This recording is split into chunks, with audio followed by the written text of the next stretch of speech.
Hi, let's go. Good morning. Medyo tanghali na. Mag-work tayo sa isang coffee shop sa Marikina.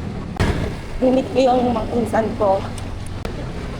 Lord, protection po.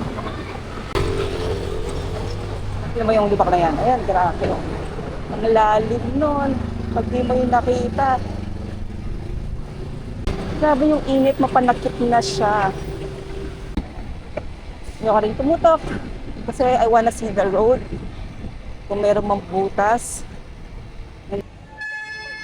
Ha? Bike? Opo. Kaya pala kita makabuntin ha. Ingat ka. Opo. Kaya ano lang kasi babae tapos may tingin ka di ba? Oo po, tumitingin ako. Sige. Ingat, ingat. Sige po. Okay po. Nakalaman na. Hi.